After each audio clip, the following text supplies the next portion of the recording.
Their Excellencies, and the co-host of the Third United Nations Ocean Conference, my good friend President Macron, as well as President Robles, His Excellency President of the General Assembly, His Excellency President of the United Nations, Secretary General of the United Nations, distinguished fellow heads of government and heads of state, ladies and gentlemen, I am extremely honored to join all of you in this beautiful maritime city of Niš as we are ready to accelerate and mobilize all actions for all of us who are here today and on the planet to conserve and sustainably use our ocean.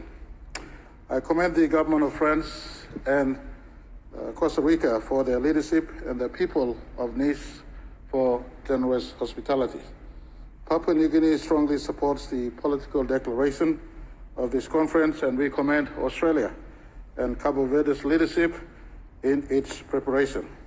Papua New Guinea as an archipelago and a maritime nation, which is at the heart of the Coral Triangle, we span about 2.8 million square kilometers of ocean territory. We have about 7% of world's biodiversity found in our 462,800 square kilometers of land. We have huge tuna stock in our oceans. We have the fourth largest coral reef system in the world. We have some of the most pristine mangrove ecosystems in the Asia-Pacific region. And so for us, ocean is not just a source of biodiversity, but more importantly, our lifeblood, central to our identity, our economy, and our sustenance and our food security. Mr. President, since 1975, when we became a nation, our Constitution mandates us to protect and conserve our environment and our oceans as far as sustainable use of these resources are concerned for our future generations. And so I want to commend the thought of this ocean conference. I commend every one of you who are here to defend and protect our ocean. In our country, since 2023, we've launched the fourth medium-term plan. Deep in the heart and soul of this plan, it talks about ocean, environment, and climate change as a core focus of our nation going forward into the future. In 2024, we enact the Protected Areas Act that targets over 30% of our land and marine to be protected areas. Very recently, we joined two local level areas, the Lovangai and Murat area, covering over 17,000 hectares, square kilometers of land to be community-based management areas. We recognize that managing the delicate balance between the economic needs and benefits and biodiversity protection requires a concerted effort by all of us. Papua New Guinea waters have been designated a particularly sensitive area, sea area, by IMO since 2016. In September 2024, PNG secured United Nations recognition of its maritime zone boundaries, reaffirming our sovereignty in the face of rising sea levels. We have now launched a national oceans policy, and we're living the 2020 to 2030 National Oceans Policy, and we have established recently a National Oceans Office to coordinate our work in as far as marine governance is concerned under UN CLOS. Mr. President, in fisheries, Papua New Guinea continues to promote sustainable through zone-based management and vessel day schemes under Pacific, what we call the parties to the Nauru Agreement. We have intensified our efforts against illegal fishing, becoming a state party to the agreement on port state measures in April 2024. Cooperation with such partners as United States and Australia ensures our maritime security from all these illegal fishings. Early this year, PNG formally submitted its geographical coordinates under UNCLOS, a vital step to safeguard our maritime boundaries and climate-related sea level rise. We also aim to sign the WTO Fisheries Subsidies Agreement by the end of this year. We are developing our blue economy, promoting domestic downstream processing and sustainable resources of our fisheries through special economic zones, such as initiatives we have recently launched, the East Hebridean Fisheries Hub, amongst other local fisheries hubs we have launched that gives local stakeholders opportunities to protect their own environment and living within sustainable means.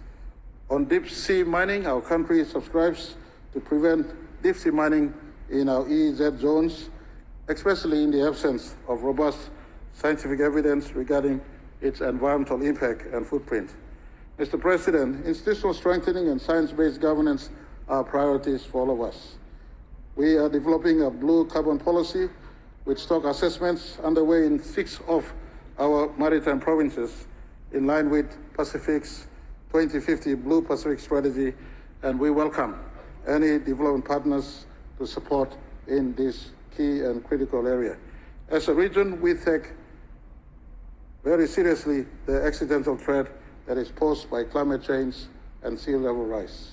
We reaffirm the 2021 Pacific Island Forum Leaders Declaration on preserving maritime zones and the 2023 Declaration in the continuity of statehood and protection of presence.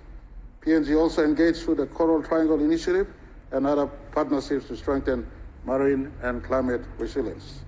The nexus between climate and ocean and biodiversity is very critical.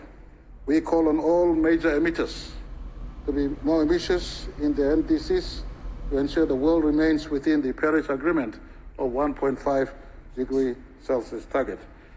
Papua New Guinea, as the third largest rainforest nation, PNG champions forests and marine conservation, advancing the Kunming-Montreal Global Biodiversity Framework and the REDD+ mechanisms. As Papua New Guinea prepares to host the 42nd board meeting of the Green Climate Fund this month, we urge that small island developing states receives adequate, predictable, and tailored financial support to meet their climate and ocean challenges.